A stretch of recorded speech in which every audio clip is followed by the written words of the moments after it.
Welcome to our channel, where we explore the 10 most famous artworks of Joan Miró.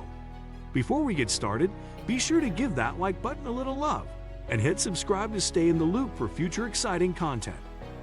1. The Farm, 1922. One of the works that most perplexed people was The Farm, that Miró made during 1920-1 and would always consider his first masterpiece. It is now in the National Gallery of Art in Washington, which is also the final venue of this exhibition, as a gift of the widow of the American writer Ernest Hemingway.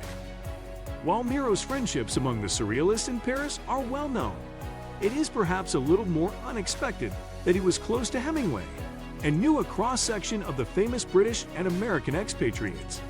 He boxed with Hemingway, as well as having him to stay at Montreuil, the place outside Tarragona depicted in astonishing detail in The Farm. Miró told a journalist in 1928, "The Farm was a resume of my entire life in the country. It shows the outbuildings at Montreuil, with domestic animals, crops, and equipment. The dog barks at the moon in a way seen in a later painting."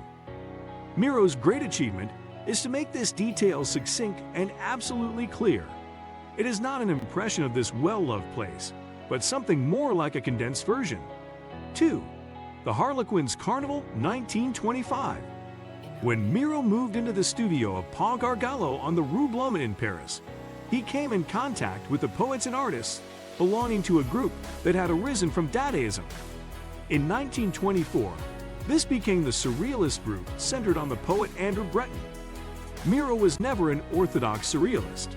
However, the movement legitimized the use of dreams and the subconscious as artistic raw material.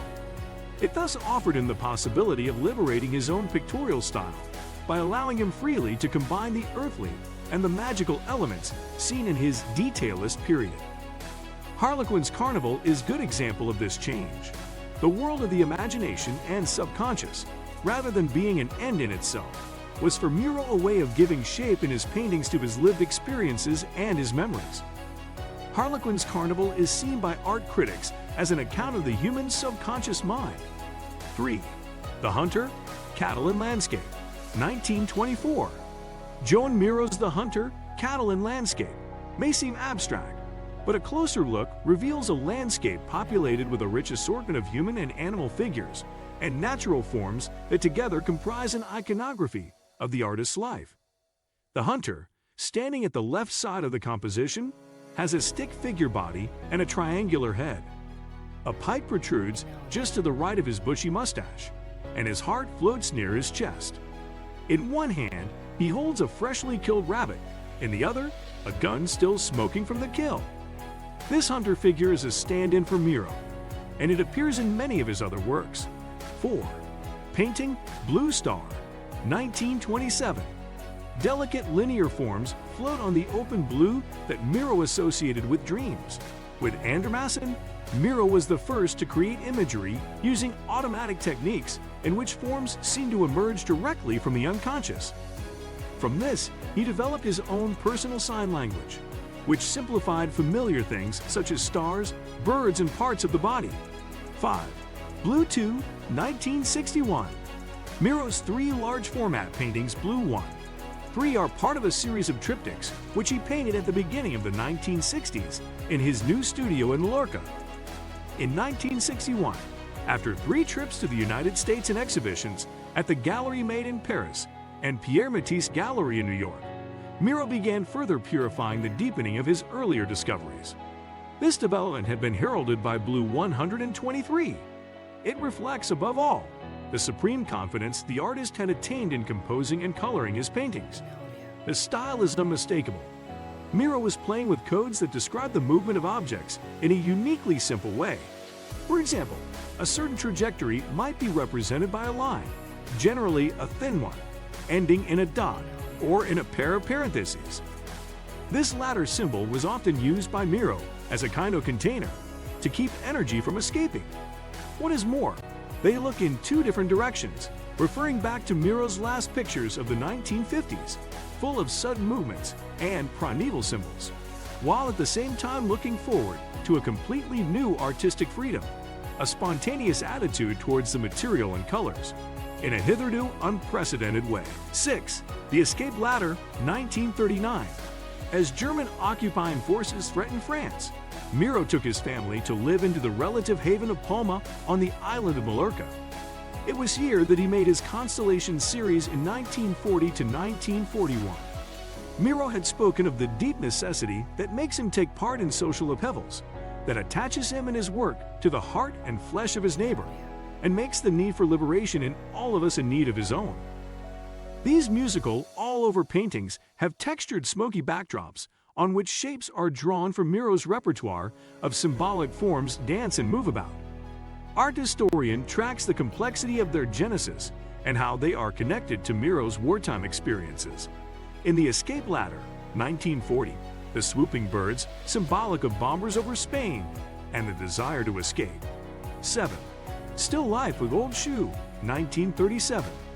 Miró created Still Life with Old Shoe in Paris over a 4-month period of intense concentration, working from life for the first time in many years. The painting eschews simple categorization. It is both a still life and a landscape. The irregular back edge of the tabletop can be read as a horizon line. The objects are not to scale, and they are isolated in discrete cells, creating a formal rupture that calls to mind Miró's work in college. The color is acidic, highly saturated, and dissonant. For Miró's painting captured a profound and fascinating reality. 8. May 68, 1973. In the spring of 1968, students from the universities of Sorbonne and Nanterre revolted in continuing demonstrations that lasted almost a month and a half. This revolt inspired the workers to strike. It was known as the French May and May 68. Joan Miró sympathized with the movement and made this work, a wall where the vitality and prints are ideal for those events. 9. The Tilled Field, 1924. During the summer of 1923, Joan Miró began painting the tilled field, a view of his family's farm in Montreuil, Catalonia. Although thematically related to his earlier quasi-realistic, Fauvist-colored rural views, such as Praed's The Village, this painting is the first example of Miró's surrealist vision. Its fanciful juxtaposition of human, animal, and vegetal forms, and its array of schematized creatures, constitute a realm visible only to the mind's eye, and revealed a great range of Miró's imagination. While working on the painting, he wrote, "I have managed to escape into the absolute of nature." The tilled field is thus a poetic metaphor that expresses Miró's idyllic conception of his homeland, where, he said, he could not conceive of the wrongdoings of mankind. 10. Portrait of Vincent Nuola, 1917. This is one of the well-known works from Miró's early period when he experimented with a mixture of both Cubism and Fauvism. At this time, he made several landscapes and portraits, such as Portrait of Henrik Christoffel Ricard, also from 1917, and now in the Metropolitan Museum of Art in New York. Several authors comment that this work could be influenced by the style of Van Gogh, for whom Miró always felt admiration. The Nuola portrait is signed Miró in the lower left margin. Please support and show appreciation by hitting Super Thanks.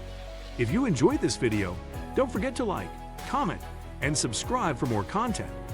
We appreciate you being part of our community. Until next time, take care and stay awesome.